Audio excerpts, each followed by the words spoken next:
All right. The next words out of your mouth ought to be the truth. You understand? Who put you up to this? Hey everybody, and thank you for watching another video. My name is Murge, and you know, when it comes to tragic characters in the Breaking Bad / Better Call Sauliverse, Ignacio Varga has got to be at the top of that conversation. Mainly because he was the only character in either series who had a genuine desire to get out the drug business, but was met with a different obstacle with every attempt. From Tuco, Hector, Lalo, and Gus, he was fighting an uphill battle from the start. It was only in his last moment where he truly had a say in how his life went. But what if Nacho decided to seize that moment sooner? What would that look like? Well, we already know the first half of that possibility because I covered it in this video right here. And if you haven't seen it, click right here in the top right hand corner so you can be all caught up, and do not be fooled by the thumbnail, trust me. And also, if you're new here, welcome to the Breaking Bad What If series that I call the HeisenVerse, a series where I make a change somewhere in the Breaking Bad or Better Call Saul timeline and explore how that one change ripples throughout the entire universe. And if you could leave a like on this video to support the channel, I'd appreciate it. Previously, in Nacho's last moments, he managed to take Juan Bosa at gunpoint and attempt to make an escape by using him as a human shield. But in a domino-like chain of events, Mike with his rifle took a shot and accidentally missed Nacho, startling him and everyone in the area. And in the middle of all the chaos, Nacho was able to make his escape. And once again, link to part 1 is right here. Now, let's get into it. We pick up with Gus, Victor, and Tyrus getting in their van and driving away from the chaos, because with Bosa now dead and Nacho's escape, the attention is definitely off Gus. But in order for it to stay off him, he needs to report this to Eladio, personally. But he also needs to maintain the illusion in front of the Salamancas that what happened to Bosa is the top priority. So before driving off, he would tell the twins in Spanish, "Keep your uncle safe. We'll bring Varga back to you alive." And Leonel gives Gus a nod of acknowledgement before leaving the Salamanca twins and Hector with Bosa's body. And as they continue to watch Gus and his men leaving Nacho's direction, Hector would communicate with his nephews one bell ding at a time, because regardless of what Nacho said to clear Gus's name, Hector knows the truth. And now with Bosa gone, there is no one to keep the Salamancas in check, and who knows how far they'll go to get their revenge. Picking up with Nacho driving through the desert with the gas pedal literally to the floor, having one hand on the steering wheel and the other gripping the pistol, the same one he took from Bosa. And Nacho is in full panic mode because yeah, he is free, but him killing a cartel don is something that is not just gonna go away, so he has to keep moving. But he only can get so far in Bosa's car, and after driving a couple miles, he'd make it to a nearby town. And Nacho would decide to ditch the car in hopes to throw him off his trail. And while searching the car for anything that he can use, to his surprise, he finds at least 10 grand cash in the glove box. And after leaving the car somewhere obvious, he'd use the money that he just found to hitchhike back into the city. And he was even able to get a ride from a kind stranger, but Nacho, not wanting to take any risk of getting caught, he would go so far as to pay extra for the driver's silence. And while on his way back into Albuquerque, he considers what options he has left. He knows he can't go back home, and all he has to his name is a gun and less than $5,000 after paying for his ride. But that's still enough to meet with the vet for something. Anything. And with maybe an hour until he makes it into the city, he also reflects on his choices and begins to worry if Mike will truly keep his father safe given everything that transpired. Because in Nacho's mind, he filled his end of the bargain with Gus, and him killing Bosa, if anything, just helped Gus out knowing his issues with the cartel. But at the same time, Gus is the reason for Nacho being there in the first place. Granted, Nacho really put himself there by trying to poison Hector, but hey, that's just the game. You are mine. But with Nacho Varga right now, he's prepared to die at any time, but he's just not going to make it easy for anyone to put him down. And with him nearly making it into town, he comes up with the idea to head over to one of the drug spots, likely the same one that him and Lalo went to, which also happens to be Crazy 8's crew. But being that none of the foot soldiers know about Nacho just yet, he would truly be hiding in plain sight. And when they see how bruised and bloody he is, they decide to let him stay there in Lilo for the time being. And he tells them flat out, looking at each and every one of them, "Nobody can know that I'm here. Got it?" And they all quietly nod, and then they just go about their day. And the loyalty that this crew has for Nacho is truly on another level. The best example that I can give is when Lalo knocked on the door versus when Nacho knocked on the door.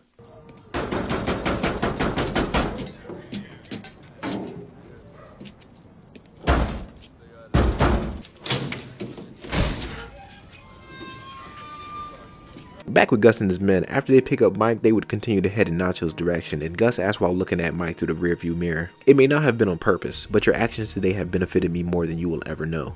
However, there's still a matter of Varga. So you want me to track him down again?" Mike questions, looking at Gus, then he continues saying, "Personally, I think he's earned his freedom, and if he does get caught, it really doesn't matter what he says at that point, does it?" And Tyrus just stares down Mike, but Mike doesn't even seem to notice, being too occupied awaiting for Gus's response. And after a few seconds, Gus deeply inhales before saying, "I am going across the border tonight to report this news to Eladio. Mike will be in charge until I get back, and if anyone asks, we have every man on alert looking for Varga. And Gus and Mike's eyes meet in agreement, and Mike looks at Tyrus and says with a half smile, "You got that?" And Tyrus gives a slow and silent head nod as they head back into town. And while that's going on, the Salamanca twins have been given a new mission by Hector, and that is to find Ignacio Varga at all costs. And because he killed Bolsa, it basically gives them a pass to go across the border and not leave until their blood debt has been repaid. So as they also begin to make their way back into town, they spot Bolsa's car abandoned nearby, but the twins are well aware of this tactic and not even slowing down to investigate. And as they continue to head into Albuquerque, in the time following, phone calls are made and the news about Nacho trickles down from the highest lieutenants to the low-level dealers, and not too long after, everyone is looking for Nacho. Because let's face it, putting out a $500,000 bounty is enough to give anyone incentive to start looking. We pick up 2 hours later with Nacho, who currently has no idea about the bounty that's put out on him, and after setting up a meeting with Dr. Caldera, he gets ready to go. But he is quickly approached by Mouse and Arlo, who tell him that it is too hot for him to leave right now, and they update him about the bounty that's been put out on him. And even though Nacho would like to believe that they have his best interest in mind, he knows that with money, loyalty means very little. And him being in the Salamanca territory for over 2 hours, he cannot afford to stay there for a second longer. So he'd make the ill-considered choice to exit through the side window by knocking out a wood panel before jumping out. And while he's running down the side of the alleyway, he runs right into none other than his old underling, Crazy 8, who actually was the one to tell Mouse and Arlo about Nacho. And Crazy 8 quickly pulls a gun on Nacho, and he would just say to him, "Hey Nacho, I heard you've been busy." And Nacho with no choice slowly puts his hands up, and he can feel that he doesn't have his gun on him, letting out a sigh, thinking that he must have left it in the apartment. "Domingo, please, you don't have to do this," Nacho says, trying to reason with him. "You can just turn around right now and forget you ever saw me," he says, now sweating profusely. "Am I supposed to forget the way you beat my ass too, huh?" Crazy 8 says, pulling the hammer back on his gun. "Look at here, Nacho, I ain't forgetting shit and you ain't going nowhere. You don't think we know about you and Alvarez, you fucking rat? You're gonna get exactly what you got coming to you for what you've done," Crazy 8 says while pulling out his phone while still keeping the gun pointed at Nacho. But as soon as he begins dialing, Nacho would call his bluff by turning around and taking off running. But he doesn't get far before the sound of a gunshot echoes between the walls of the alleyway, dropping Nacho with a shot to the ribs. And as he lies on the ground clutching at his wound, Crazy 8 walks over to him and knocks him out, hitting him with the butt of his gun. Now, I know people may have some disagreements about Crazy 8 not showing sympathy to Nacho, and to that I would say that in my opinion, had Nacho not beat the innocents out of Crazy 8, maybe things would be different, because this was Crazy 8 in season 1 of Better Call Saul. Now look at that face. This is the face of Crazy 8 helping Nacho. But after this... I'm sorry! Nacho! You can see that he made the change to be more Salamanca-like, even choosing to dress like them. And delivering Nacho to the Salamancas will no doubt put him in a higher rank in the drug business, or at the very least put him in the position we see him in Breaking Bad. Make sense?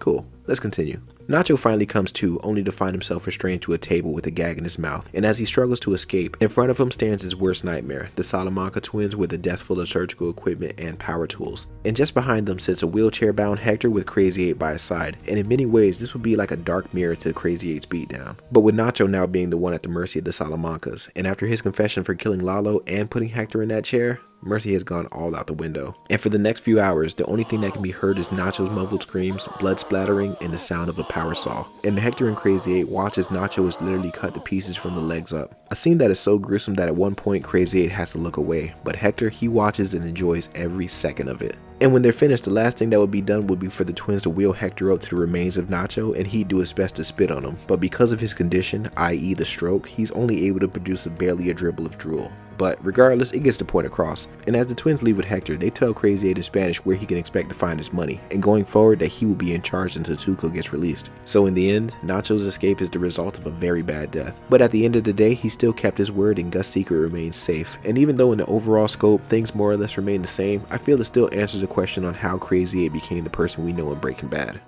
Hey everybody, and thank you so much for watching this video, and I really hope you enjoyed the conclusion of this Better Call Saul story from the HeisenVerse. And I'll be honest with you, when I made part 1 to this story, my intentions were to have Nacho escape, but considering the logistics, I just couldn't see a way out for him. I mean, maybe he could have went across the border, but remember, the Salamancas run things in Mexico, and as far as him meeting with the disappear, 2 things wrong with that. 1, he didn't have the money, and 2, he wasn't even aware of the service. He just wanted to meet with Caldera to see if there was something that can be done, and ultimately, he was just taking a shot in the dark. But I'm sure that somebody will let me know in the comments how Nacho could have survived considering the circumstances, and honestly, I would love to hear it. And as far as aftermath questions like who replaces Bolsa or will Gus and Mike ever know about Nacho's true fate, well, let's make it easy and also tease for a part 3. Joaquin Salamanca replaces Bolsa due to the fact that the Salamancas killed Nacho, which satisfied the revenge of the cartel, and that change may have huge implications on the coming Breaking Bad universe. What kind of implications? Well, if this video gets 10k likes, I'll make a part 3.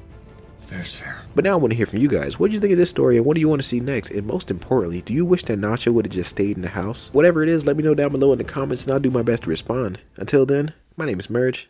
Later.